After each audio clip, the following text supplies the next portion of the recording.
Well, good evening, everyone. Thank you all for being here.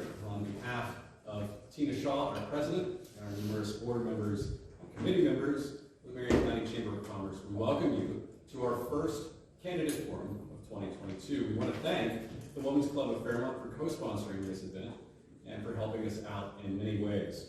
We have a lot to go over tonight, and with that, we're probably going to jump in fairly quickly.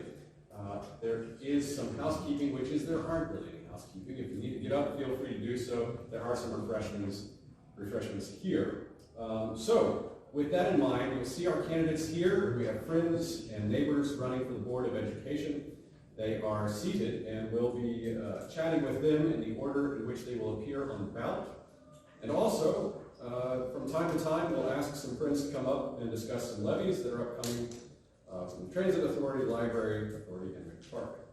With that, please, why not? We'll welcome Jack Oliver, who is going to be first up with us this evening.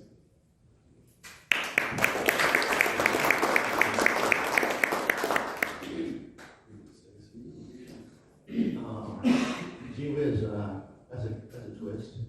I was prepared to say I second everything that they have said.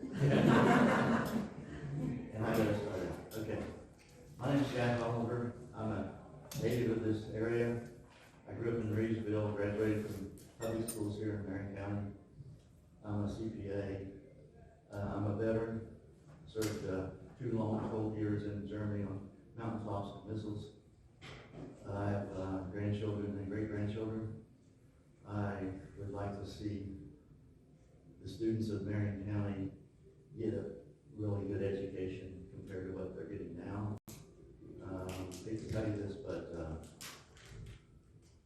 our county clerk told us a year and a half or so ago that she hired a 22-year-old female graduate of Marion County schools, but she couldn't do the job because she couldn't write her name.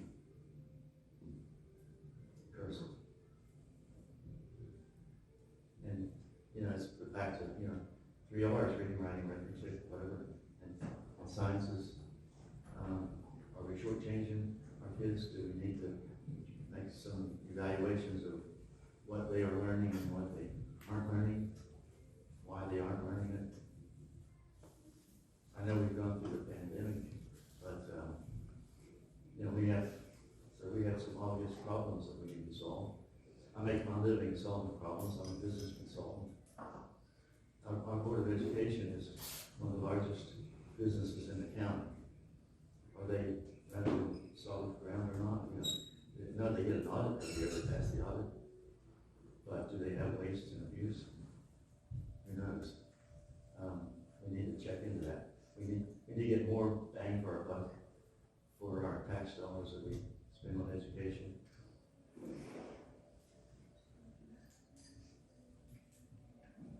There are numbers of things that I can tell you,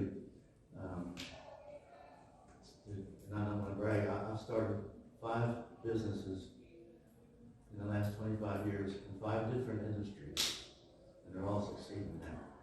So I think I can give a good shot for the business side of the Board of Education. Thank you. Appreciate being here. Thank you very much, Jack. And I apologize. What I was going to ask you, and what I will ask all of our candidates is, why are you running the Marion County Board of Education? And if elected, what will be your priorities? However, I feel that you hit those quite well. If there's anything that you would like to add on that second part, what maybe are some of your priorities, you can just grab that mic and maybe tell us. Well, one of them, I've always been upset about the number of hours that the kids have to sit on a bus to try to get an education. And I never learned how to absorb knowledge through my seat, my pants. It would be nice if we could cut down on that. A few years ago, I had a grandson in East Fairmont Middle School. And when I picked him up, I was in middle school. When I picked him up from school, other parents over there told me where to park so I wouldn't be a nuisance in the bus traffic through there. And when his buses started coming, I saw what they meant. In Reedsville High School, in the day, we had 550 students and 2 buses when those buses came through that day at East Fairmont Middle School, there were 13 buses. And I asked my grandson when he got in the vehicle, did I count those buses right? There's a lot of them. 13. He said, Pat, that's the first run. There'll be 5 or 6 more buses come by. Some kids have to go to school riding on a bus like an hour and a half or 2 hours a day to get to school back. Hopefully we can do something about that. Well said. Well said. Thank you very much, Jack. Next, we're going to move over to Nicole Waltz. Nicole, tell us why you're running for the Marion County Board of Education. If elected, what some of your priorities will be. Thank you for having me. As I said, my name is Nicole Waltz. I'm running for Marion County Board of Education because public education is my passion. It is my number one priority in what I believe my advocacy is. I believe in public education more than I believe everything. I think it's the basis of the foundation of our country and our children. So I believed that after 3 years of my advocacy in this county fighting for our public education and the Marion County school system, I had to put my money where my mouth was. I had to stop telling everybody to stand up and fight. I needed to do it myself. And that is why I decided to run for Marion County Board of Education and do that as well.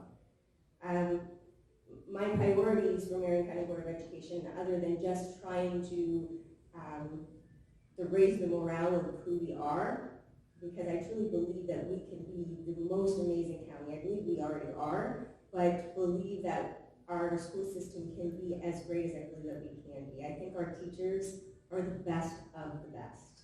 I know them. Our service personnel are truly spectacular, and we just need to shuffle around and just really show their talents.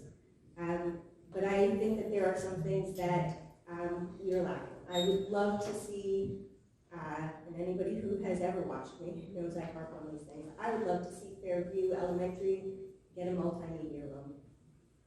I think that we have heard recently about how much money we have currently spending on gas and busing those students back and forth from an elementary school to a middle school is a lot of waste. And they are spending a lot of time on a bus every single day, not in the classroom. I would love for Mel Coleman to get a multimedia room. He deserves it. He's a spectacular administrator, and his students deserve that. I would like Watson Elementary School to get some walls. It is a detriment to those students to not have walls. It is a detriment to their mental health. It is a detriment to those teachers to be able to teach those classrooms. It is also a testimony to how amazing those teachers are to be able to teach in that environment and still thrive. I would love to see our bus drivers in Mannington have a mechanic, because we spent a lot of money in gas for those buses to come to Fairmont over and over again to have their buses serviced. And they waste a lot of time and energy to do so. We've got a wonderful, amazing bus wash down there, and I would love them to be able to have a bus mechanic down there. We would save a lot of money and time for them to be able to do so, and I think they deserve one. I would love our amazing tech center to be able to have a cosmetology program. I think that that would be beneficial to our community to have one for our students. I think it would be amazing for our young students to be able to add that into our amazing tech programs here, along with the carpentry and the electricians and everything else. I think a cosmetology program here in Marion County would be terrific. I would love to see us to also equally try to expand on the extracurricular activities that we have and see that the alternative extracurricular activities that we have here also be expanded, because I think that we have a lot of students here in Marion County with amazing talents, and that they are not able to truly compete like our other counties in the amazing programs to the higher levels And I think that we are not truly recognizing their talents. I think that we spend a lot of money on certain extracurriculars and not others. And I think those students deserve the same passions that we put into certain things. They are equally as spectacular. And not every single student is a great football player. Some of them are amazing artists, and some of them are great actresses, and some of them are, you know, just excel in other things. And I think that we need to focus on them just equally. And I would like to see East Park Elementary get a wheelchair ramp, because we have grandparents that are not able to go to see their children perform in programs there for, you know, Christmas plays and things like that, because they can't access the stairs because there's no ramp. So there's just a couple of the priorities, the small ones that I'd like to see just to start. Thank you. Very good, thank you very much. Moving on, we're going to talk with Tom Dragic. Tom, I think a lot of us know you, but if you could take a moment to answer that primary question, why are you running? And if elected, what are some of your priorities? Well, I'm running for re-election because I'm excited about the future for Marion County. We have a superintendent that has a vision for what we need to do, and I think I like to be a part of it. There was a quote, I'm not sure, I heard it from one of the Kennedys. Some people see things as they are and wonder why. I see things that never were and wonder why not. We do have, probably my first priority is to finish the Eastdale project. That's something that should have been done 10, 15, 20 years ago. And to get it to the point where we are now, I give Superintendent Farley credit for getting the state money, or $1.5 million from the School Building Authority to start the project, and we're matching it with $1.5 million. Some people are saying that, you know, we're having an overrun. Well, that's the first school that's putting a man trap in, and that's something that we're going to have to address in the future for all the schools, so that that's a safety issue for everybody involved. Technology, Blair Montgomery, before he left office, did a lot of research on the jobs for the future, and it's quite a piece of writing that he did. And you know, we need to look at what jobs are going to be available for our young people, the opportunities we have to give them. And another priority is we started this year with the pandemic. We put in air purifiers in all the schools, particularly the older ones, and the health, it's improved the airflow. I got baptized when I first went to East Fairmont with the pesticide problem, and I learned a lot about, you know, the safety of all the people in the building. So that's one of the issues that we've addressed. We need to continue to work that making sure that our custodians have the equipment they need to keep the place clean and safe for the young people.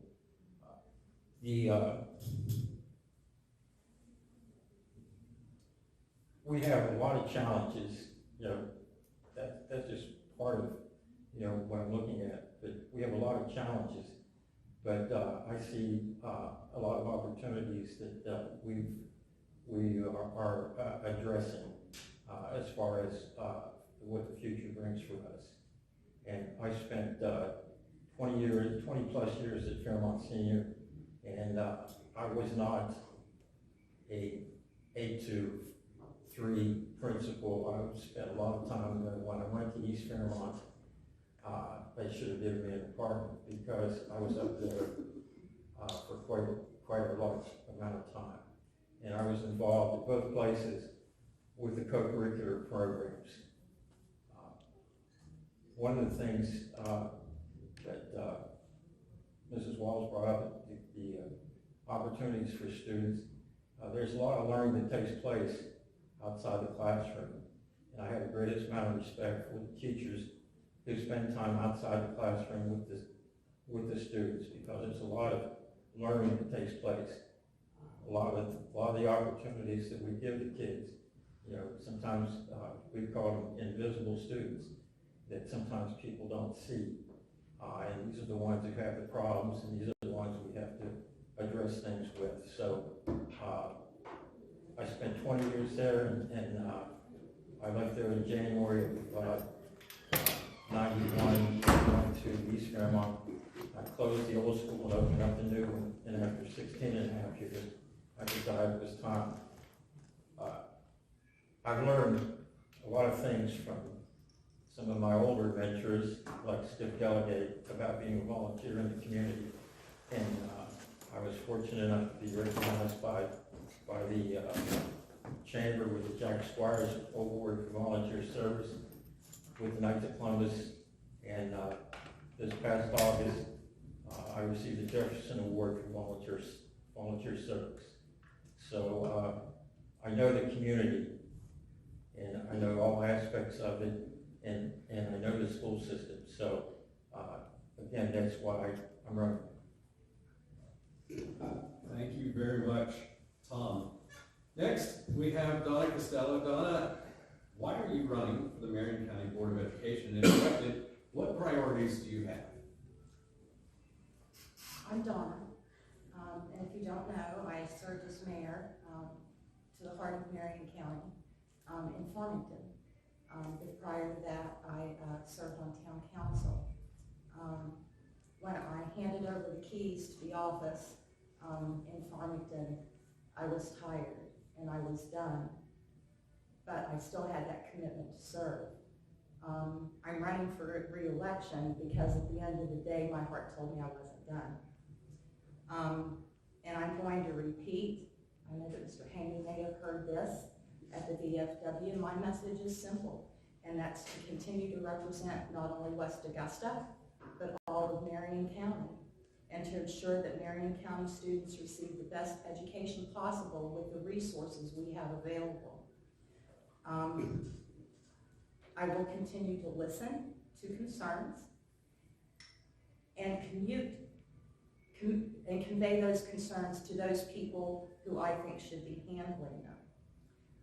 I want to promote higher education at all levels, but I have a passion for technical education, and to a fault, almost. We have a wonderful technical center up on my end of the county with great programs, electrical, welding, surveying. We have our DECA Club. We have our culinary program. We are looking to add, and hopefully in the near future, 2 new programs, and that is our aviation program and also our broadcasting program, which the students are very excited about. As Mr. Dragich mentioned, we have some challenges, and at the end of the day, those challenges are finances. We are looking at 7 major projects to somehow address. Those projects come at a cost. We have an antiquated, and I mean very antiquated, school aid formula. We have lost what equals to 1 classroom, 496 students. We have 800 students that are considered to be homeschooled. I know that there are a percentage of those people who are doing homeschooling, and they are doing it very well. But I think that the biggest majority of those students are getting lost. We somehow have to figure out how to get those students back into the public school system. Because not only did we lose those students, we also lost the funding that follows those students. So we have some challenges.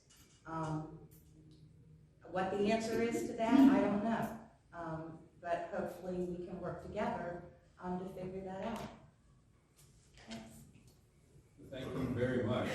Next, we have George Boyles. George, tell us a little bit about you and why you're running for the Board of Education, and if elected, what your priorities will be. Okay.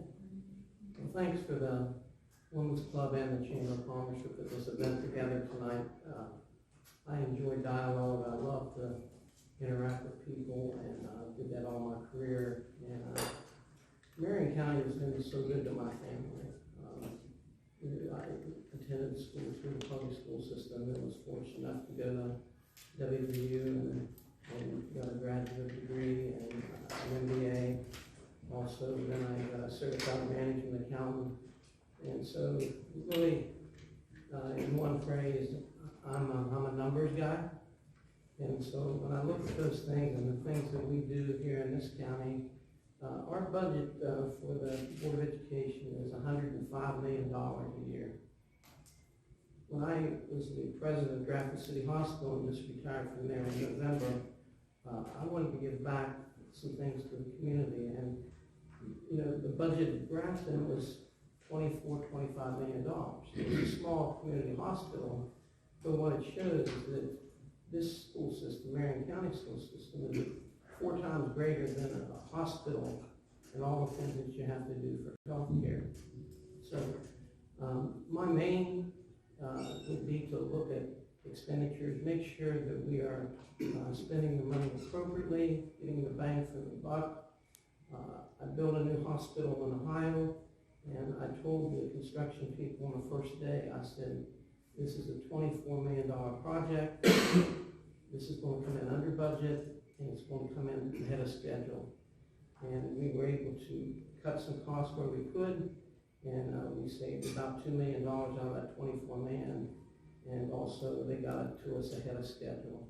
And as Ms. Costello said, there's a lot of projects out there that we have to be aware of as we go over these next few years, and have the ability to negotiate good contracts with contractors, and we want to use local labor and things where we can, and so that's really a passion of the numbers. But also, I want to build an environment of teamwork oriented within the school system, and that goes from the teachers. As Ms. Waltz said, we have some amazing teachers in this school system, and if we can get them and the service personnel and the administrative office and just the community in general, whether it's parents and local school improvement councils, if we can get everybody singing to the same song sheet, we're going to have disagreements from time to time, but let's look at the positive and what we can do with that $105 million budget and how we can do things for the kids of Marion County. So that's going to be another one of the priorities that I look at. Homeschool, and when you have funds that are, that really is going down, you've got to look at other ways to try to find that, sources of revenues. And so there are some areas out there I think that we can touch upon to maybe get some more revenues coming in. And the homeschooled there's 775 children that are in the homeschool system. And I agree that a lot of times the parents are doing a wonderful job in teaching. I have 2 young children that live next door to me, and their parents do a wonderful job at homeschooling. But we got to look and see as to trying to get them integrated into a school system so that there's a whole lot of other things that can hopefully benefit their lives as they grow and mature into young adults. So I'm looking forward to a lot of dialogue here tonight. I think this is a great way to get the issues on the table and talk about them in a positive fashion. And I can assure you that that's one thing that I would do if I was elected to the board, to always stay focused on the positive of this county, because it means so much to me. And I've been away for a little bit of that time because my work required me to go out of state, and I never sold my house because I wanted to come home. And this is my community. So, thank you. Wonderful, thank you. In a moment, we're going to have have some folks come up and chat with us about some levies that are upcoming. But before we do that, we're going to continue with this first line of questioning, and we are on to Mr. Barry Bledsoe. Barry, tell us a little bit about why you're running for the Board of Education, and if you're elected, what some of your priorities are going to be. Thanks, Alan. I appreciate the opportunity to be here. My name is Barry Bledsoe, I'm a candidate in the race for Board of Education. And I'm currently on Fairmont City Council. I've got experience on a lot of boards and commissions in the county and the city. Fairmont Planning Commission, previously was on the Marion County Planning Commission. Now I'm on Advisory Board. Was the president of the Fire Chiefs Association for many years. And all of my life I've been committed to service with the county as volunteer firefighters and kids sports coaches and so on. And in Marion County, or in any county, or anywhere, but you've got three priorities: students, teachers and staff, and facilities. Students are obviously the most important priority. Or if you don't take care of number 2 and number 3, you can't take care of number 1. We've got to take care of our teachers, we've got to take care of our staff, and we've got to take care of our facilities. And you have to do this with limited budget. Now, by limited, you say, well, 105 million, well, that's not limited. Well, it is. Because you just can't go out there and find more money all the time to take care of the wants and the needs. So we've got to make sure that we are efficient with what we have, and that we do what we can. The only other way to raise money, unless you get a grant, is go out and raise taxes. You know how that goes over. Sometimes it doesn't. And so you have to do with what you've got. And they talk about the fact that we have lost so many students to homeschool. I think the way you fix that is you have an environment in your school system where the parents don't think there's a better option out there. If you have a bakery in town and the bakery across the river is getting in the customers from the bakery on this side of the river, then somebody needs to look and say, what's the problem? Why am I losing my customers? What are they doing better? What am I doing wrong? If we're losing students, then the parents apparently think it can be better. And we got to figure out why they think it can be better. Is it just perception? Or is there a real problem we need to fix? If we get those students back, then we get the funding back as well.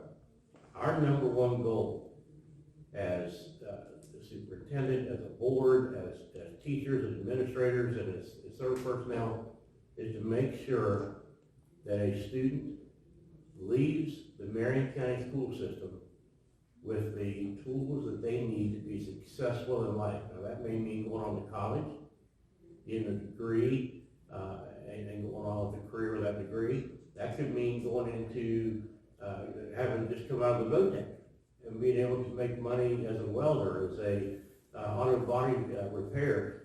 And I'm telling you, that is not a bad way to go. A welder today can make 80 grand a year. That's not a bad way to go.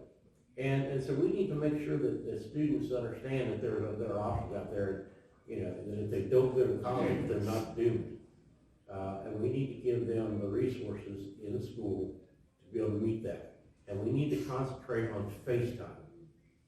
We were losing too much face time. My kids need this. I was just telling Mariah a little bit ago, when they went to remote learning when COVID first hit, my 11-year-old daughter, she's 11 now, she's 9 then, she was great with that. My son, you might as well just tell him to go watch SpongeBob, because that's what remote learning did for him. He needed FaceTime. We've got to increase the FaceTime with the students, and there are a lot of ways to do that. And that's going to be one of my big goals, is to increase FaceTime and make sure it's quality FaceTime. Make sure we're teaching, the reading, the writing, the arithmetic, the science, the history, the computers, the technology. We don't need to get into these social issues. We need to teach kids what they need to survive in life. Let the parents take care of the social issues. That's their job. So, I really believe we've got a good system. I believe there are ways to make it better. And I will be open-minded. I'm not one of these that will say, you know what, I'll get rid of this to make sure we don't do this. Or, because that's not being with an open mind. You've got to look at things with an open mind. You've got to look at all aspects. My degree is business administration management, and there is a thing called cost-benefit analysis. What does it cost? What's the benefit? You analyze that and say, okay, this is what we're gonna do, because that's the best way to go. And you've gotta have an open mind about it, and not go in and say, this is what we're gonna do, no matter what the facts show you. So, that's what I'm looking at, and that's what I hope to be able to do for you. Thank you very much, Barry. To your left is Mariah Cunningham. Mariah, thank you for being here with us this evening. Tell us a little bit about yourself, why you're running for the Board of Education, and what some of your priorities would be if you're elected. Thank you, Jonathan. Like I said, my name is Mariah Cunningham. I'm the Ryden candidate for the Middletown District of the Marion County Board of Education. The first question everyone says is, why Ryden and why are you running? My grandfather is Anthony Police. He instilled in me from day one the importance to give back to your community and to be a leader in your community. Last year I took the first leap and I joined Leadership Marion, and I knew that there was a calling out there for me to join I have a lot of leadership skills that I wanted to make sure that I was able to get out there. I joined FRN board in the past year, and I was kind of contemplating what next step would be for me. After sitting down and talking with some of my mentors, my history kept coming up as I was a student in Marion County schools. I went to public school and private school. I have the open classroom in my repertoire, and I know what does and doesn't work for me, and what has not worked for my own children. So I wanted to utilize the skills that I have with children to make sure that I am putting forth, or not just me, so that the board can put forth the best for our children. Priorities for me, I want to continue the positive movement that we are taking. I want to use my fresh perspective and make sure that we capture the good business relationships that I'm able to build, and also my grant writing skills. I want to make sure that we can have financial opportunities whenever the budget doesn't cover.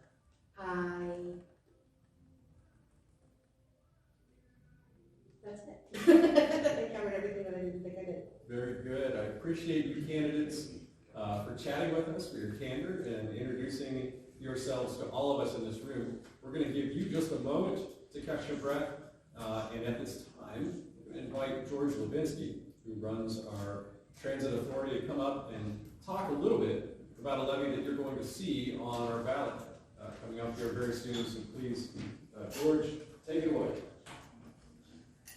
Back here. Good here. Get the mic. All right. Thank you, Jonathan. Please keep the buses running. Vote yes for the excess levy. I'm George Levinsky, your certified community transit manager of the Fairmont Marion County Transit Authority. We pride ourselves on providing clean, safe, and efficient service throughout Marion County. We provide regular route runs, paratransit, and non-emergency medical transportation. We are celebrating our 49th year of service to our county.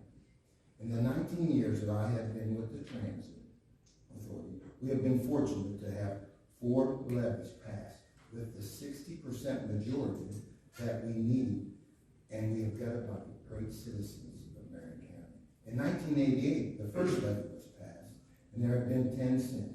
Since our last levy was passed, we were able to bring in nearly $4 million federal dollars for operating the buses, and we wouldn't be able to get that money if we didn't have local funding. We have 40 full and part-time employees, with almost all of them from Marion County, and a 4th of them are veterans. We have a 5-member board that is appointed by the city and the county for 3-year terms.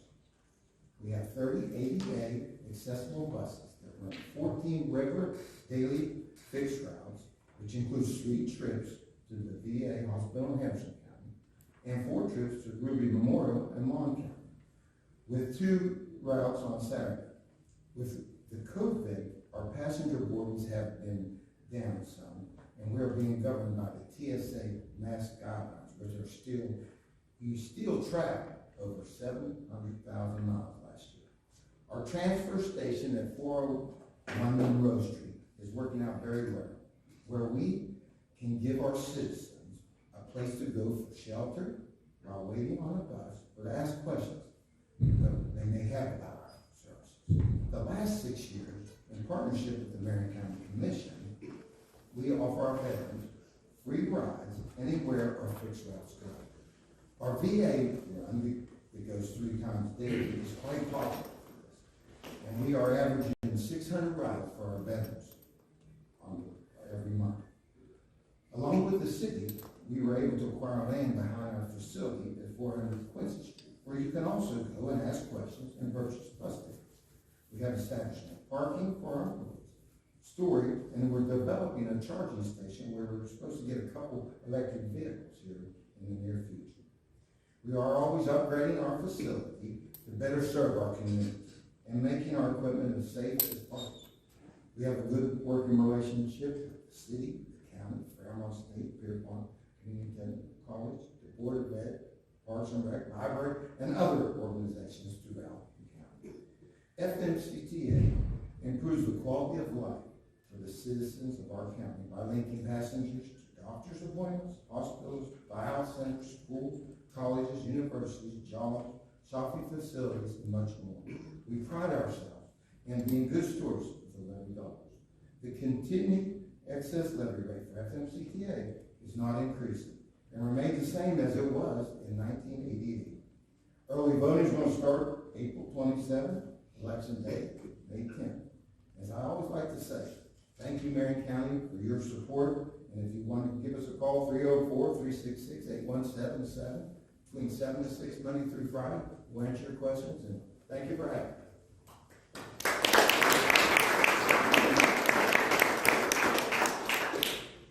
Thank you very much, George. Good information on all these things. All right, well, candidates, you were very kind and cordial, but I know that you're also passionate about a lot of different items. So we're going to go through some questions here, and we'll try and keep our answers to around 60 seconds, and I know that's tough, but I appreciate your willingness to be here. We've got a lot of folks, and that's a good thing. So, Jack, we're back up to you.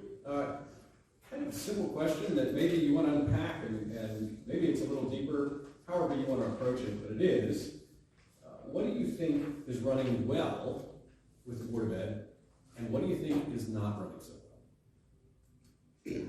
There's your mic right there. Things running well, from the news media and the contract that the new superintendent signed, I assume the current board now is well pleased with the new superintendent because they signed a 4-year contract. I see that they are correcting a problem that started maybe 5 years ago or something, when they hired all the assistant superintendents for the schools at $90,000 a piece. And I thought that was kind of a waste. I know some schools that surely they don't have that many discipline problems in those schools that they need a principal and vice principal to keep things in order.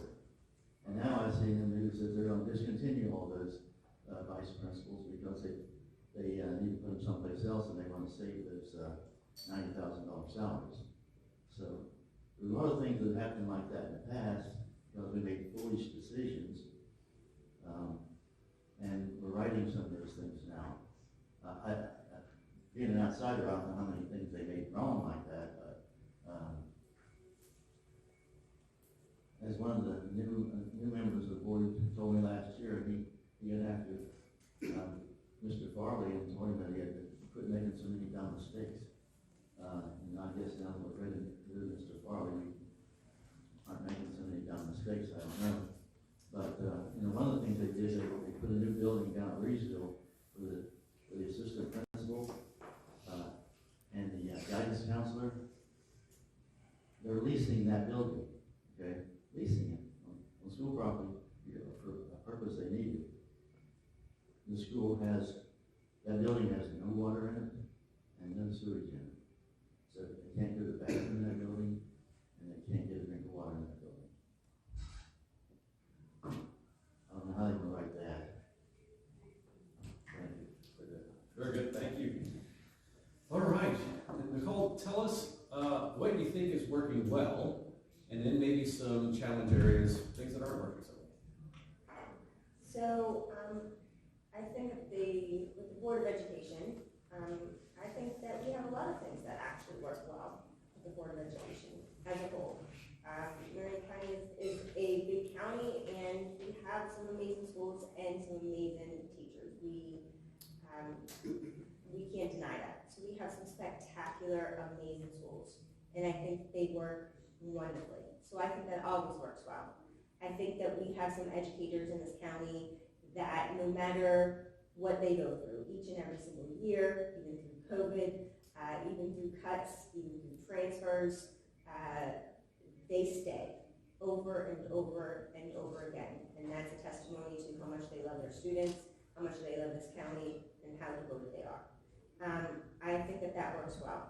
I think that what also works well is that we as a community and as a Board of Education are always making strides to do better. And I think that we have to give the Marion County Board of Education credit where credit is due. That we can fault them. I don't agree with this Board of Education. I have been very vocal about that for the last 3 years, but I give credit where credit is due. And we have to give credit and say that they have made strides. They have been more transparent than ever before. Their meetings are streamed. They have tried to listen better. They have tried to hear people better. They have tried to be more accountable than ever before. They have tried to make things different.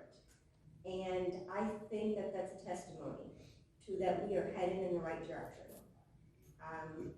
Changes are coming. Is everything great? Absolutely not. Can we make bigger changes? Can we make better changes? Absolutely.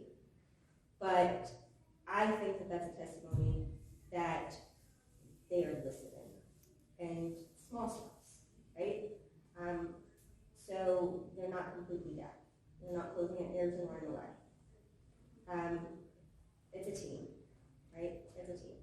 Not the best team in the state, but it's a good team, and we're working together. And I'm for teamwork. What can we still work on? I think that I kind of touched on that as well. There's a lot that we can still work on. I think there needs to be more accountability, a lot more accountability. I think that we need to recognize where our deficits are. I think fiscal responsibility is a big one. I think that money is being allocated in places where it can go in other places. I think, I'm a huge proponent for smaller classrooms, and I think that when we make cuts, it's not at the bottom. I think that as Board of Education, I get that the state aid formula is archaic and it needs to be revised, but as a Board of Education, our duty is to our students. We are not a Board of Education if we're not educating students. You don't have students, you don't have Board of Education. You don't have teachers, you don't have schools, you don't have service personnel, you don't have administrators. You have nothing if you don't have students, you don't have teachers to educate them. There's no purpose. You don't have anything without that. And so if you're not starting there, then there is no purpose for anything else. So you want to keep that money and you put it somewhere else and you figure it out. But that's not where the cuts go. And so I think that's where we can do better. Very good, thank you, Nicole. Tom, similar question. You're there, you're embedded. Tell us what you like, what's working really well, and maybe First of all, what we can do can better. I respond a little bit too to some, I can't let it pass, Randy Farr took a lot of heat, but he interpreted all the gobbledygook that comes out of Charleston from the State Department of Education and spent a lot of time doing that. And he, after many requests from previous superintendents, wrote a grant, applied to the School Building Authority for money for Eastdale. That, again, is a project that's been long overdue, and I have to give him credit for that. Now, what are we doing well? We've got a superintendent who sees the value of working hand in hand with Fairmont State and Pierpont. One of the reasons I'm doing this again is I was on an OEPA team checking schools out in the southern part of the state, and everywhere I went, they'd say, man, you're lucky you're there with Fairmont State and you're with Pierpont, and we give a lot to be that close to them. There has been a wall between higher ed and the school system, and over the last 3 or 4 years, that wall is tumbling down. You know, I said before, you know, when I see things, well, why not? Why not work hand in hand like we're doing with Fairmont State and Pierpont? Why do we have to go and listen to what comes out of Charleston, the State Department? Why can't we have people coming here into Marion County? We're sending people to the Model Schools Conference in Texas. From every school, there's representatives.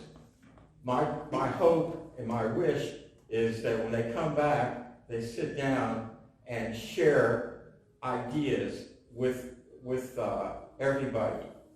There were walls between the schools. You know, everybody wanted to protect their own turf. You know, there are some schools, you know, who gave up some of their people because they knew that they could make it work. An example of the good thing, the aviation program is vital. We had Air Force Junior ROTC at East Fairmont in the early 2000s. And it didn't work out because the Air Force forced me into hiring an officer, and I got by with an NCO for a couple of years, and the officer just messed the whole thing up. And, you know, we had to eat the program because of finances. We're discussing that again to tie into Fairmont State and Pierpont, and hopefully they'll quit arguing and go, you know, in the right direction. You know, Air Force Junior ROTC would be a great point to deal with, you know, with the aviation program. It would supplement what's going on at the Tech Center. There are people up there graduating from aviation mechanics making $65,000 a year once they finish. So that has to be an emphasis. We're working hard with Fairmont State and Pierpont to make that happen. You know, what doesn't work? Oh, I could go on and on with that. You know, we've got a lot of challenges. But, you know, what we're trying to do is work to make those opportunities for success and to make, I think Dr. Martin or somebody up here says, you know, this is Marion County needs to be the destination. At one time, you know, when I was taking these trips, inspection trips, you know, the term was the Marion County Mafia was running the place. Yeah, I think we need to get to the point again where, you know, that's happening. You know, this needs to be the destination. And I think, you know, we're heading in that direction. And that's what makes me so excited. Okay, very good. We're going to take a moment there and talk now about another levy with the library. And we'd like to welcome Larissa Carson to come on up and chat with us a little bit about this opportunity.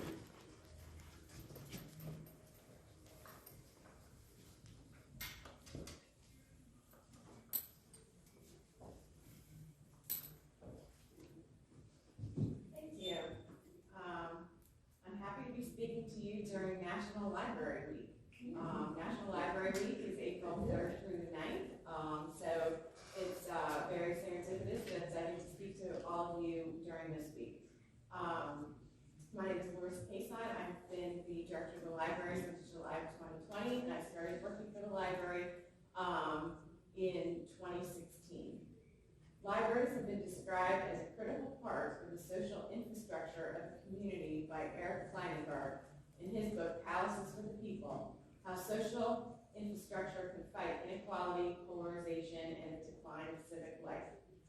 Libraries are highly relevant institutions in a community, including Marion County. Marion County residents can borrow not only books, but also DVDs, music CDs from their local library branch, from the bookmobile, from our Whitehall Express location, but can also borrow electronic books, audiobooks, streaming music, television, and movies. We have also started lending Wi-Fi hotspots. We now have 30 Wi-Fi hotspots throughout the system, and are one of our most popular items that are circulating right now as people work more from home, study from home, and just need to supplement their home Wi-Fi here in Marion County. In addition to library materials, however, each of our locations in downtown Fairmont, Mannington, and Fairview offer numerous programs and services that allow our libraries to function as a community hub. We have children's programming that helps prepare younger children for school, and that provides enrichment for children in elementary, middle, and high school. We have programs for all ages that range from crafts like sewing, 3D printing, Lego competitions, and board gaming. We have computers that members of the public can use, and we offer printing, photocopying, and notary services. And finally, libraries are among the only public spaces there are where somebody can come and sit for as long as they want, for an hour or for all day, and not have to spend any money. They can just come, sit, and relax, and not worry about having to leave at any particular time, until we close, of course. The material programs and services offered by public libraries are why they are such an important part of the social infrastructure, and why the community continues to support public libraries. During the past fiscal year, we had over 71,000 visits by community members. There were almost 133,000 physical items checked out and 82,000 digital items accessed. We offered 286 programs and had program attendance of over 11,000. We are bouncing back from the challenges of the COVID-19 pandemic and nearly at our 2019 levels of visits and checkouts. Our most recent addition to the services that we offer to the residents of Marion County is what we call the expression booth, a sound booth that patrons can utilize for both creative and business purposes to record things like a podcast. So sort of like a soundproof booth that you could record a podcast, you could record music, you could record an interview such as even like an oral history. You could have a virtual job interview if you had to have a job interview over Zoom and needed a quiet place to do that. You could do that, and you could have a video conference on Zoom. The expression booth can accommodate up to 4 people, depending on what kind of project that you're doing. While the library was able to move forward with the expression booth because of some donations from local residents, as well as a grant for some equipment from the West Virginia Library Commission, who had received an ARPA grant, approximately 78% of the library's funding does come from the levy.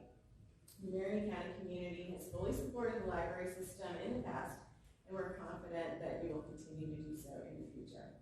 So consistent with our mission to provide access to information to everyone in Marion County, I have a couple of handouts tonight if anybody wants to pick one up. One of them is an infographic about the services that we provided in the last fiscal year, and the other one is a voter's guide that we prepared for the primary that lists the races and the candidates that we worked with the county clerk to make sure that we had the accurate information. I just think with the number of races and everything on the primary ballot, it's helpful to be able to review that information beforehand. So I have written copies, but we will also have electronic copies that you can link from our website, and I'm also going to be providing that to Tina Shaw, who will send that out to chamber members. Thank you.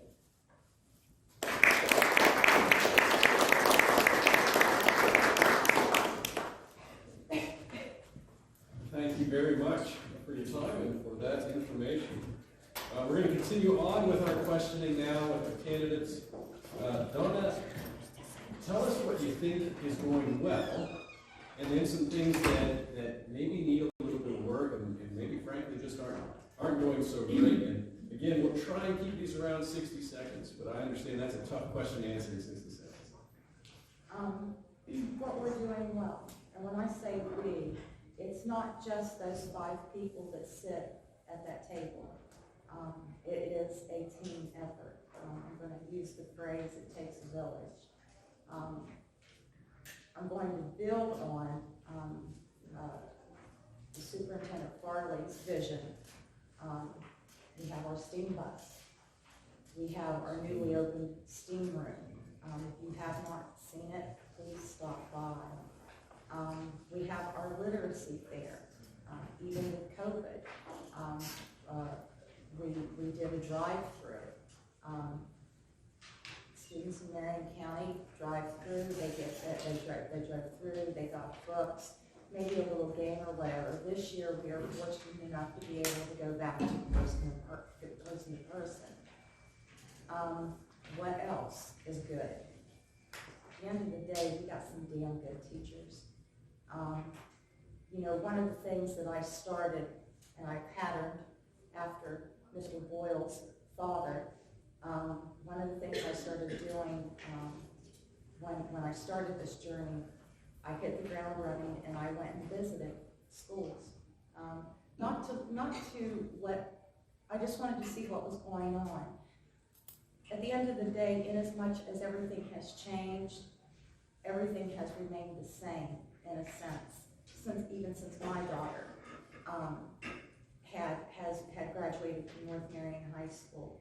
And I think that there are people in central office, and I can't say enough about our new superintendent, who are open to new ideas and moving Marion County forward.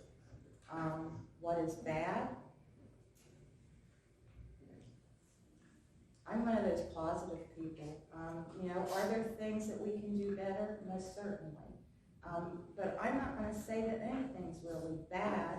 You know, I just don't think there's anything really bad. We can always improve on everything, even those things we are doing good. But I can't say enough about the teachers. We've got some really, really, really excellent teachers, and they are not given the credit that they are due a lot of times. So that's all I'm going to say. Well done. Well done. Thank you. George, we're going to have the same question. What's working and what isn't? I believe the decision last year of hiring the new superintendent was a great testament to the members that are on the current board. I've met with her several times over the last few months, and I come away quite impressed with the direction that she wants to take this school system. And by doing that, she's got to get buy-in from a number of different parties, and she seems well on her way to accomplishing that. And one of the things that I find that helps that is being a good listener, and she's always been a very good listener when I've talked to her, and she's looking for new ideas and then trying to build on some of the ideas that are out there. So I think that's working very well.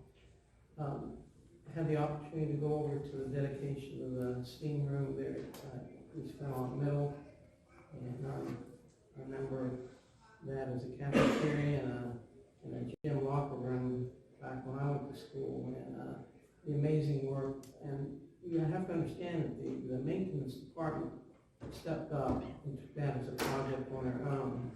And that shows that they want ownership of some of the things that are happening in the school system, and that's great. And so I think building upon that ownership by individuals within the school system to take and utilize their expertise and talents, and it's the same with the teachers, of taking programs and going that extra step to try to get things for the students so that they can get the proper recognition with some appropriate coaching along the way from the teachers.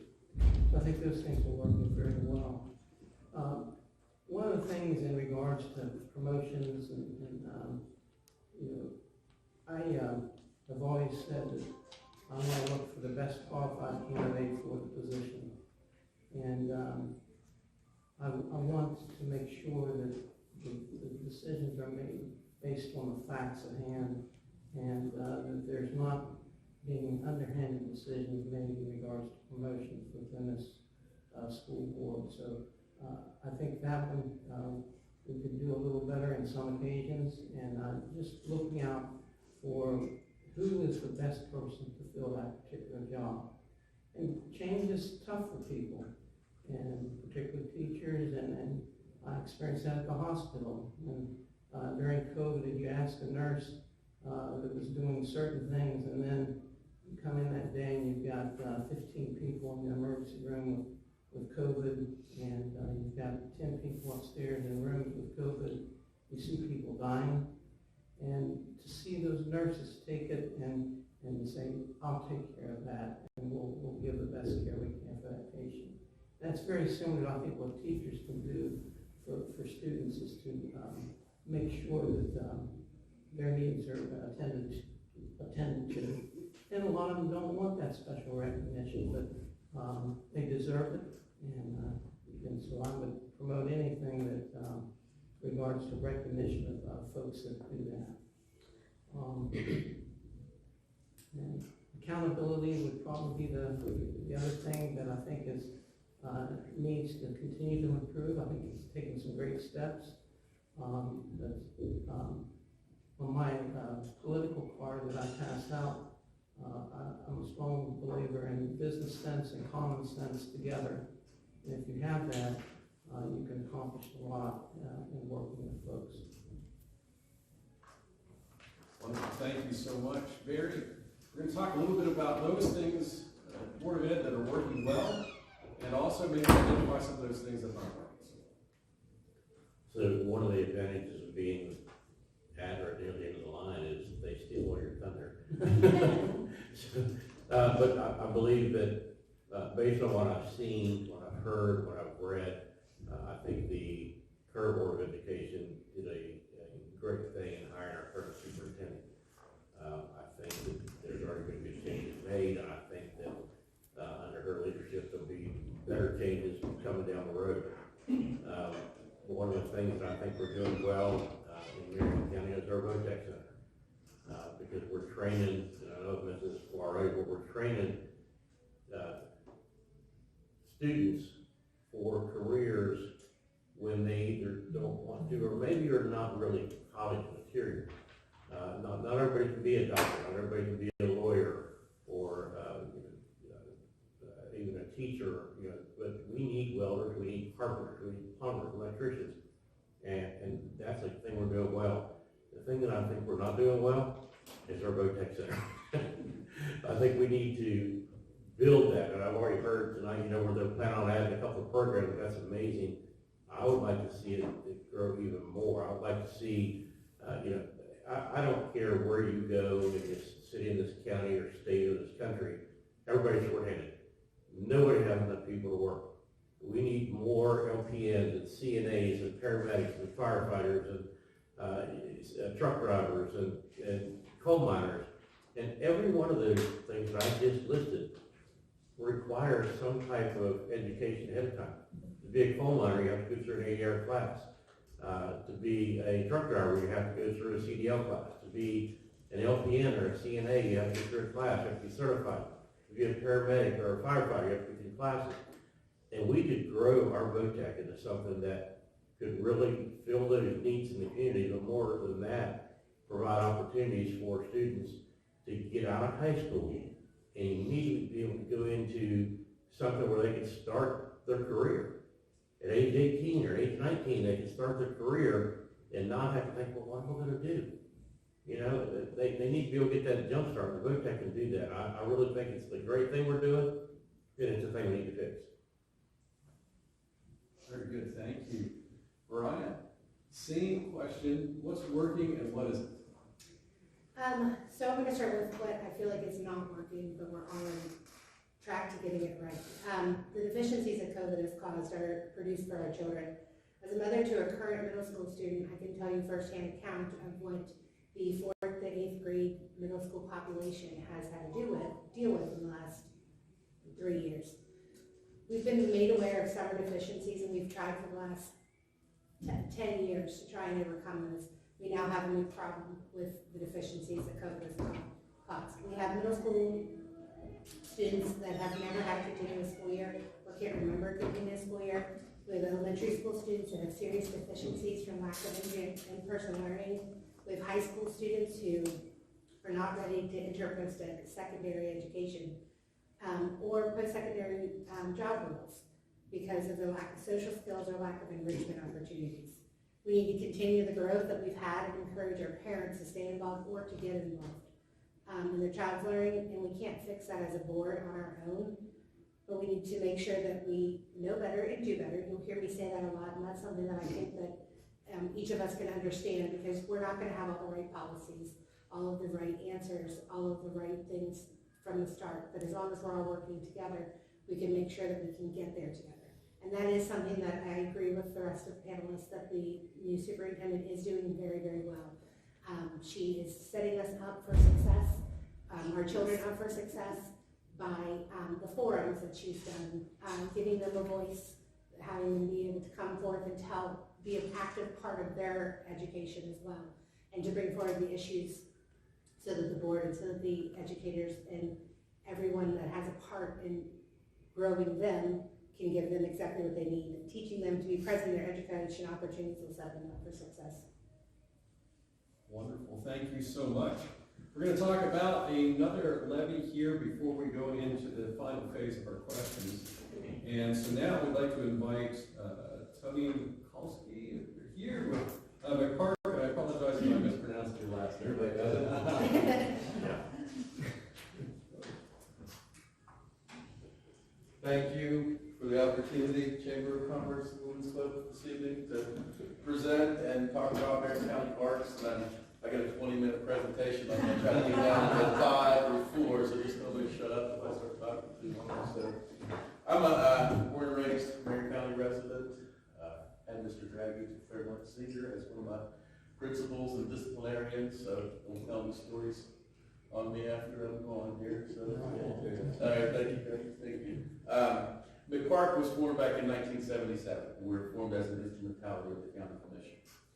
At that time, we had 3 major parks that we took care of. The wave pool, which was called Wave Deck at the time, was one of the main parks. It was the first wave pool in the state.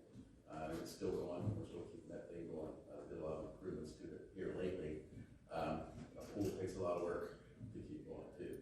So that was one of the original things we were founded for. Also, Consolidated Park, which we now have as Ryden Youth Park, was one of the original parks. And then Curtisville Lake, which is out past Manington Lakes, was one of the original parks that we were able to take care of. In 1988, the levy was passed for the first time, along with the transit authority and the libraries. And since then, we've been expanding and doing more and more things for the county. The park's mission is to provide quality recreational opportunities for children, for adults, for everybody throughout the county. So since '88, we've expanded. In the '90s, we had a director named Ralph LaRue, who had the foresight to build the first rail trail in the state, which is the Big Trail on the east side of town that runs from Morgantown Avenue out to Crickett's Fork. Then follow that up with building the West Fork Ralph S. LaRue Trail, which is the trail that runs from Fairmont all the way to Shinnecoin. And we're working with several groups, regional groups, and the city of Fairmont. They had some exciting news here lately about getting that crosstown link, getting those trails connected, not only through Marion County, but they're connecting to a bigger trail network that runs throughout the state, all the way up to Pittsburgh. It's called the Pittsburgh-Parkersburg Corridor, which would bring in a lot of tourism to this area and be a really vital part of the community. That pathway through town, a cohesive trail network, will see a big increase in visitation, tourism, use, and all that. We can finally get that done. We're working with the City of Fairmont County Commission to make that a reality too. So in the '90s also, we started expanding. We took over 98 through donations. We came across the For the Kids Soccer Complex, and we've been building that ever since. We're in charge of the For the Kids Soccer Complex. In the 2000s, we started expanding even more. I started working for McPark in 2000 as the assistant director. So out of the 45 years of McPark, I've been there for about half, about 22 and a half of them. So 2012, I took over as the director for Marion County Parks. So in the 2000s, we took over Hutchison Park. It was a park, a community park that was gonna go to the wayside because of different reasons, because the Marys made a very nice offer to us and we took over the Save Hutchinson Park. We acquired Worthington Park in the 90s, I forgot that one, another community park that the town was having trouble with, keeping up and the insurance and everything. We came in and we took over that park and we take care of Worthington Park, which is a beautiful beachfront, riverfront park. If you haven't been there, we're working on getting better kayak access around the falls on each side of it too, and working with a couple groups on that too, so. Then we expanded even more. We had the Guys' Run Fishing Park. If you ever been out there, it's out towards Colfax. It was an old mine wastewater treatment plant is what it was for Peabody Coal.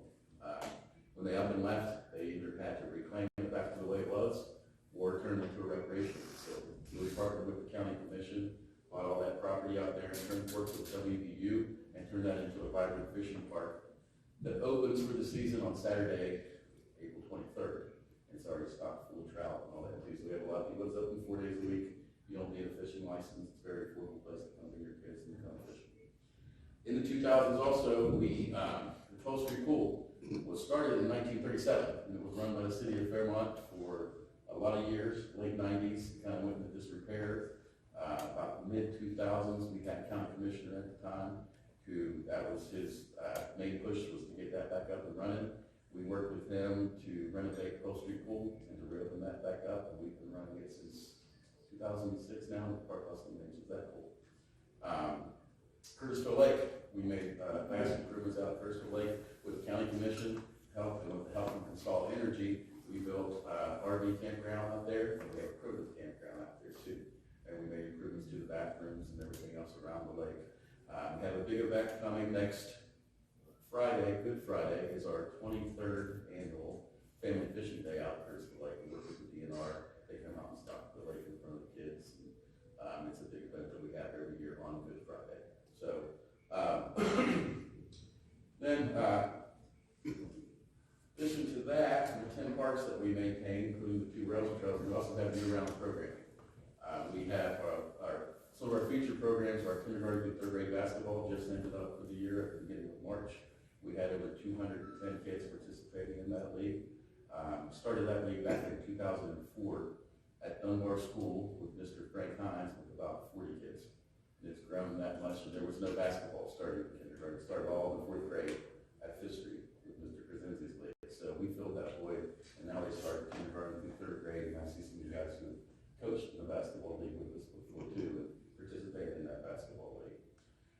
One of our big feature programs is a playground program, and we partner with the Board of Education on this with child nutrition. Terry Atheth does a wonderful job working for us. Through our free playground program, it's 10 sites throughout the county. Majority of it, all but one of them is a free site from 9 to 3, Monday through Thursday, 6 weeks of the summer. We have a free feeding program with that. We partner with the Board of Education to provide lunches. Through that program, we feed over 300 kids a day in the county during that 6-month period. When the pandemic hit in 2020, we weren't able to have those programs everywhere because everything was shut down. We partnered with the Board of Education, and through our playground program sites in the summertime, we put out over 110,000 meals in the summertime. We utilized our playground program staff to help out with that. Our maintenance guys with the delivery and coordinate that with the Office of Child Nutrition. So, one of our bigger programs too is our community grant program.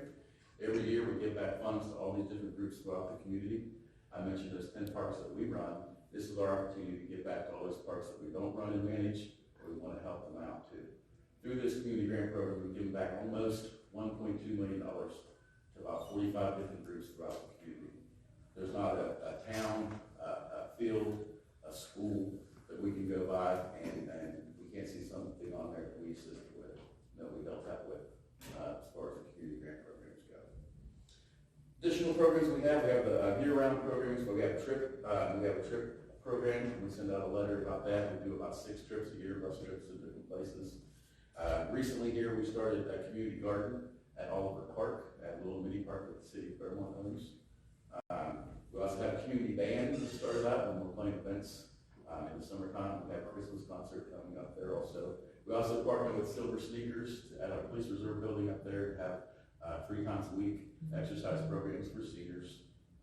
We also have yoga in the parks and a bunch of other stuff. We partner also with the Vietnam Veterans Association, with the Korean War Veterans Association. We have memorials on our parks, and we're helping to get some memorials completed and improved too on our parks. We also are in charge of the big flag on top of the hill, the Patriot flag pole. We help get that up there, and then we maintain and keep up with the flags that we put up there, and that's a nice addition to the community to connect they're out there too. I know I forgot a lot of stuff. We helped out not only at our parks, but Morris Park. We helped create the Seth Burton Memorial Disc Golf Course, which is now one of the best disc golf courses in the nation. Holds pro events up there, holds many events up there through the year. The park, we did do a $1.6 million upgrade to the wave pool back in 2018. That included the new deck, new amenities. Those old buildings were falling in up there. It was built in '77. So we have all new amenities, all new deck. We did some work underneath, a whole new slide up there. So that should be good to go for another 45 years up there. So we're in the process of some major upgrades at Marion Park, and the Board of Education has assisted us with some funding for those upgrades. A lot of our parks, we partner with the Board of Education, so Fairmont Senior Softball and Fairmont Senior Baseball, they use our facilities as their home fields. Tennis, East Fairmont, West Fairmont Tennis, East Fairmont Junior Softball, West Fairmont Softball, all these places they play at our parks, and we work with them and help get the fields in good shape for that too. We're excited about Mary Lou. What we're doing right now, we're focusing on the infrastructure, and then we're going to move on and try to really do similar to what we did at the wave pool, really improve those buildings, make it the amenities a lot better for the adults and for the children alike out there at Mary Lou. And then once we get everything fixed up, we need to work together with everybody, come up with a new recreation center. Parks and Recreation, along with the Board of Education, the City of Fairmont County Commission, is going to take all of us. I'm not talking about the $60 million bridge complex. I'm talking about something that would suit the needs of the county, where we can have year-round recreation and programming for the youth and adults in Marion County. So,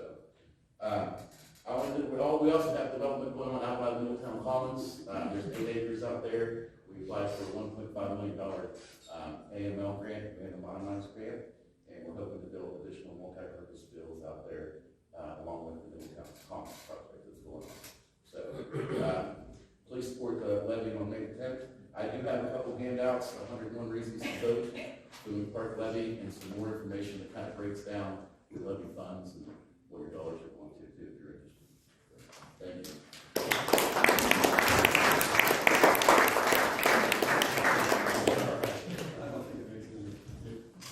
All right, well, thank you, Tony, and we're going in now to our final question stage. I certainly want to be mindful of our time.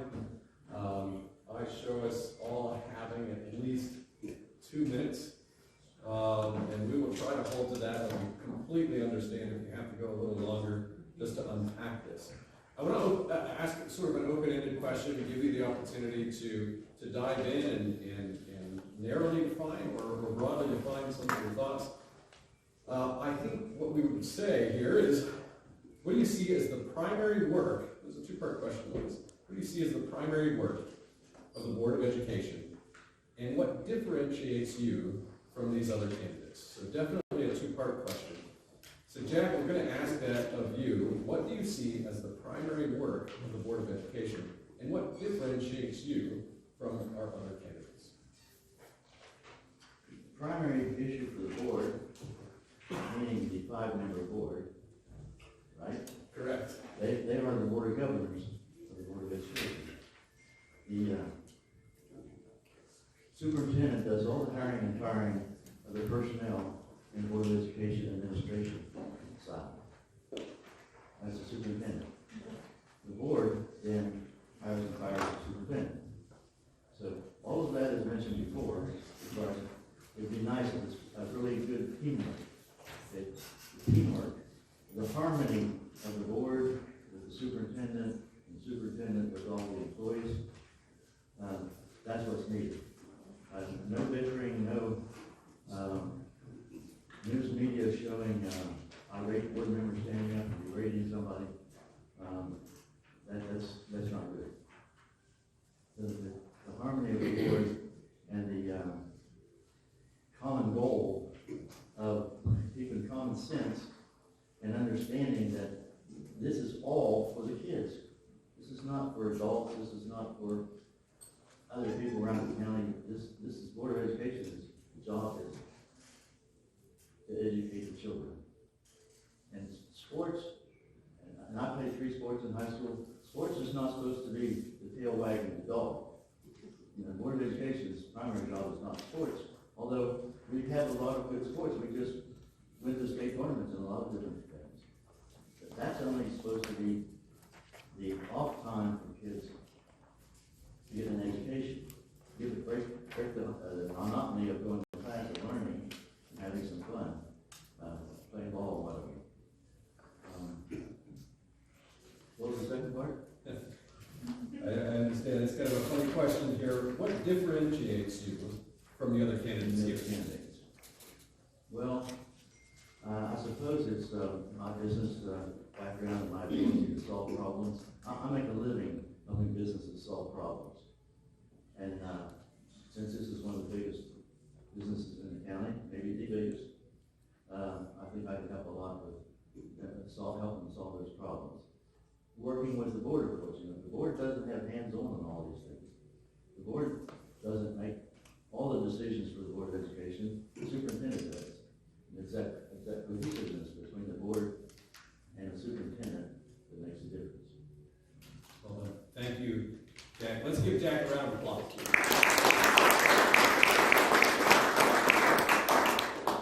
All right, Nicole, same 2-part question, which I will repeat because I made it unnecessarily challenging to understand. What do you see as the primary work of the Board of Education? That's part 1. And part 2, what differentiates you from the other candidates? So, I believe that the primary goal, or the responsibility of the Board of Education, this is maybe a little controversial, but I mean, that's nothing new for me, is not to just sing the praises of the superintendent. You may like the superintendent. We all like somebody, right? That's not the goal of the Board of Education. The job of the Board of Education is to answer to you. That's what you put them there for. That's your job, to answer to you. The Board of Education is a checks and balances on the superintendent. Is to make sure that when the superintendent brings an agenda, that the board members check that agenda and make sure that that agenda is accurate. That that agenda is appropriate for the Marion County school system. Otherwise, why would we need a Board of Education? We would just need a superintendent. You wouldn't need that. We just have a superintendent running our schools.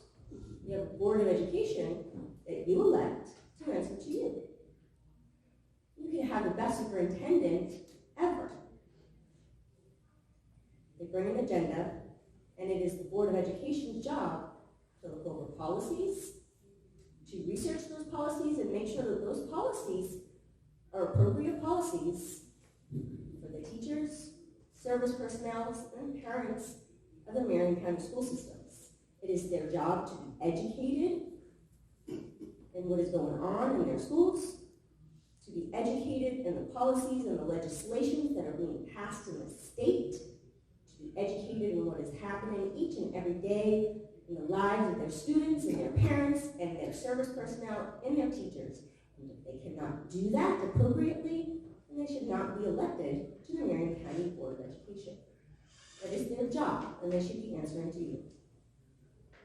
That is the role of the Board of Education. They are the checks and the balances of the Marion County Board of Education. They should be looking at the budgets to make sure that the money is going where it should be going. They should be asking questions continually over every single agenda. Is this how much we should be spending? Why? Not just because it's there, because you tell me. I want to ask more questions. I want to know. I want to know why this teacher is being suspended. Not just because you tell me. I want to ask more questions. I want to know details. I want to know why we spent this much money here. I want all the details. There should be checks and balances on each and everything, not just what they do tell them. That is what the Board of Education should be doing. I want to know every single policy. I want to know that I did my due diligence. I want everything. Because you have employees and service personnel and teachers and students underneath you, and you have constituents that you have to answer to, not just because you like the superintendent.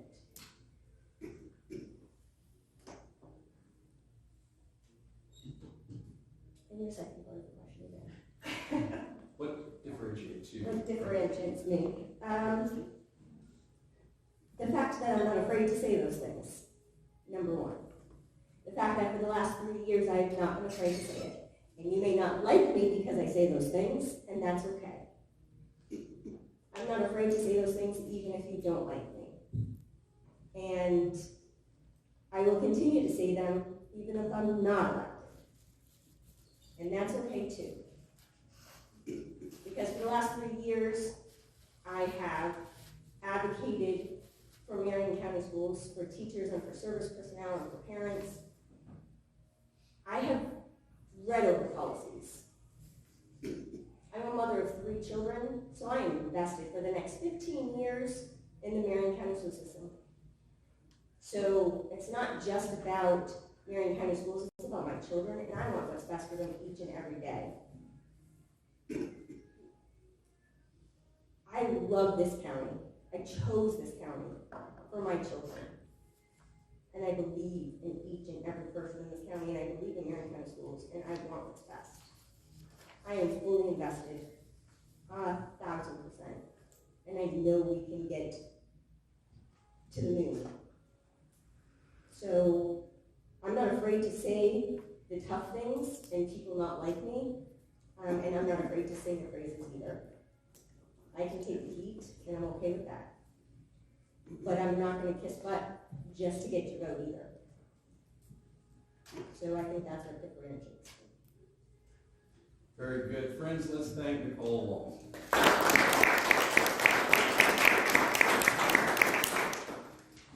All right, Tom. Can you repeat the question? Absolutely, I can. Right. What do you see as the primary work of the Board of Education, and what differentiates you from the other candidates? I think the primary work of the Board of Education, first of all, as has been mentioned, is to hire the superintendent who sets the goals and objectives for the Board of Education. Some of the rules and the superintendent, we do look at the agendas, and maybe there's something that gets biased, but some of those rules are promulgated by the State Board of Education. I never liked some of the things that they dream up, and we need a superintendent that's able to interpret that for us. And I'll make it short and sweet. What differentiates me is my experience. I've dedicated 36 plus years of my life to the Marion County school system. I've been at Fairmont Senior, I've been at East Fairmont, I've been to the Tech Center, and I've been on the board for Stepping Stone and advocated for the Boys and Girls Club. And a lot of the work that's done after school in those areas. So I've seen it all, and I'm excited about the direction that we're going, and it's all positive where the direction that we're heading in. That's it. Thank you. Please join me in thanking you.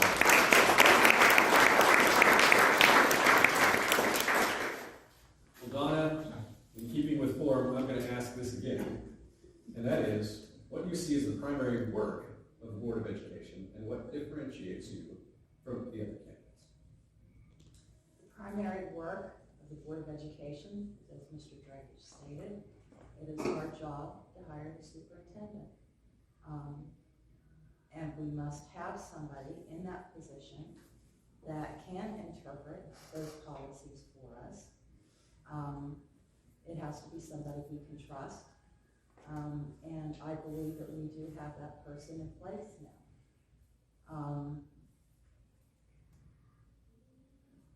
Yeah, I'm just gonna move forward with this and say that we have to continue to fight those and I don't know that fight is the right word. You know, I agree with Mr. Dragich that we have people in Charleston making policy, that don't know what they're doing. I think that we have to continue to try and somehow,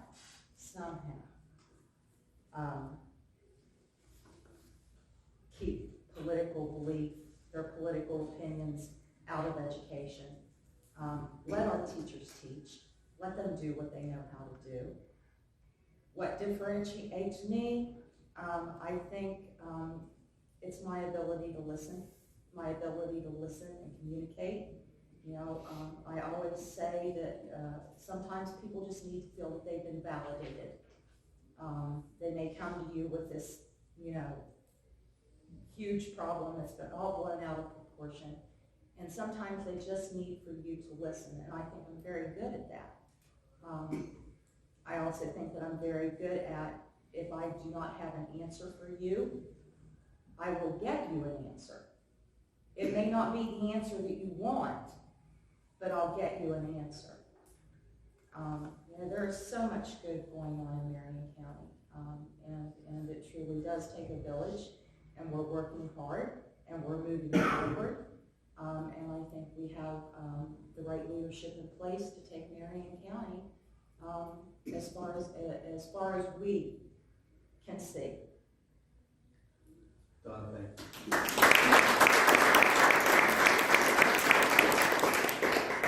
George, let's take 2 minutes to discuss what the primary work of the Board of Education is and what differentiates you from other candidates. Well, first of all, I want to personally thank Mr. Dragich for 36 years of service. That's a wonderful thing, and all your leadership. So I really thank you for that. If you look at a business or if you look at a school system, there's either a board of directors or in this case, a board of education. But the primary job of that group is to basically, what has been always said, is to hire the superintendent and give them the ability to develop a team to get things done. We can provide oversight on questions, and I love to ask questions, and I would do that. But really, the spokesperson of the Board of Education comes down to the superintendent and making sure that they are following the policies and protocols appropriately. The other thing is that when that team's put into place, what makes me the proudest is in the graduation of the high schools and seeing the students come up and accept their diplomas, and what I always think, did they get the education that's going to let them be successful in life, whatever that may be. Whether it's either taking advantage of the VOTEC Center and getting a job that could be a housekeeper, could be a cook or nutrition services, it could be a welder, anything like that. And then there's other folks that you say, that person's going to go on to college, they're going to do well in college, and they're going to be a productive citizen and be able to raise a family in a safe environment. So that's always a question I look at when the students walk across the stage. Did they get a good education? And that starts with the team that's developed by the superintendent to make that happen. And that's teachers, service personnel, the students themselves, and the administrative staff to help provide the appropriate curriculum that's offered to those students. And what sets me aside, I think, I've said this before tonight, but it's the accountability and transparency of looking at things and seeing that we are spending our money appropriately and wisely, and if not, then that's when we ask questions. And so that would be something that I think would differentiate maybe me from some of the other board members, prospective board members, is that ability to do that.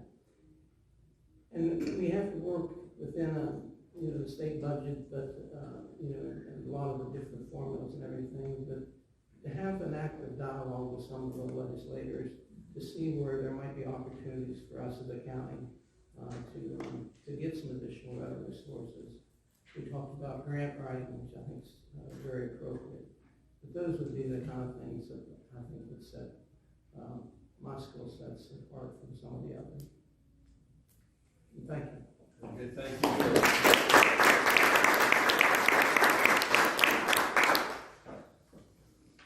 Barry? Apologize, I don't think that was my cell, but tell us a little bit about the primary work of the Board of Education, what distinguishes you from the other candidates? Well, so a minute ago, they said at this end of the table was a disadvantage because they steal your thunder. But that didn't happen this time because I can't believe that nobody pointed out the fact that the primary work of the Board of Education is to educate the students. Nobody talked about the students. Talked a lot about the superintendent and talked a lot about, nobody talked about the students. For crying out loud, that's why we're here. We're not here for any other reason but the students. Now, that's the micro level. There are a lot of, the macro level. There's a lot of micro things you need to take care of that. But man, sometimes I think we need to refocus and remember why we're here. We've got to take care of a lot of things to take care of the students. We have to make sure they've got the right facilities. We've got to make sure they've got the right face-to-face interaction with their teachers. We've got to make sure that the serve personnel have what they need to take care of everything else that the teachers don't take care of. And that's the primary thing with the Board of Education, take care of the students. You hire a good superintendent, a lot of it gets done. You don't hire a good superintendent, you have got a big problem. But right now, I think we have one. We've got to take care of the students, take care of the kids. That's why we're here, we're crying out loud. What sets me apart, I'm open-minded, and I won't go along to get along. Anybody that knows my voting history on City Council knows that sometimes I'm the only no vote on something. If I don't agree with it, and I've literally been told by the City Council, you've got to vote that way. We've got to show unity. I'm sorry, what have we done? If I don't believe in it, I'm not voting for it. You're going to have to convince me why I need to vote for something before I vote for something. We need to work together on things, obviously, as a board, and working with the superintendent, working with the teachers, and I'm a firm believer that sometimes the best decisions come from the advice of the people in the trenches. People that are sitting up here kind of forget what's going on down here. So you need a teacher to tell you what they need. You need a bus driver or a cook or a custodian or an electrician to tell you what they need. And sometimes we forget about that stuff. And I'm a firm believer in the independence of the local Board of Education. I think sometimes, most of the time, DC needs to butt out. And a lot of times the state needs to butt out. Apologies to my good friend Phil, but honestly, the state stuck their nose in a lot of places where they don't think they belong. I think their decisions were right and what their company was right, but it wasn't their business. It was a local board business. And I don't, what sets me apart is I don't mind saying that kind of stuff. I don't mind saying what I believe, what I think is right. I'll listen to you and you can try to change my mind. But I'm not going to just sit back and go along to get along. Thank you very much, Barry.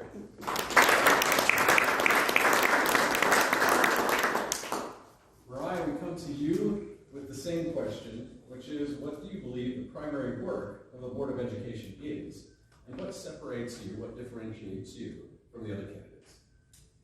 The Marion County Board of bylaws actually states that the board is to maintain two-way communication and act as a representation of the board to the citizens, and to establish policies and make decisions in line with educational philosophies and goals in all matters related to programs, operations, in the Marion County school system.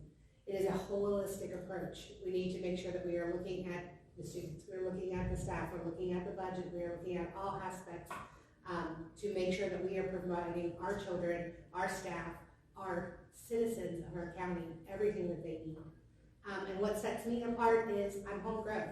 I grew up through this system. I now am taking as much of a leadership role as I feel like I can at the moment. I would love to take more too. But I have gone through these schools. I've gone through these systems. I understand where the needs are, and I also have the ability to work collaboratively with anyone without getting upset or ruffled, and make sure that we come across with a united front, and that we're able to actually get things done. And I will cheat a little bit in the fact that the last person in line gets to get a little plug too. Yeah. So me being the Ryden candidate, I want to make sure that everyone knows that they can go check out my Facebook and make sure they find all the answers to the questions that they didn't get to ask tonight. Wonderful, thank you, Mariah.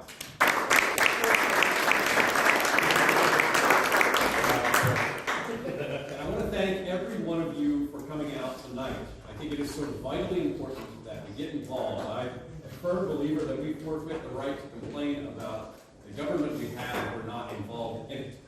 And everything from school boards to the president, let's get involved. And I'm so impressed with the number of folks that attended this evening. I want to thank again the Women's Club of Fairmont for co-hosting this event. I want to thank Fairmont State and of course our boards and committees. And so we are going to end the formal part of this. However, I think there's another important part that will begin, which is if our candidates are up for it, I encourage all of you to come up and chat with them and ask any questions. We did not get to many questions, so I'm sure you all have other questions as well. So with that, I want to thank everyone again for this evening.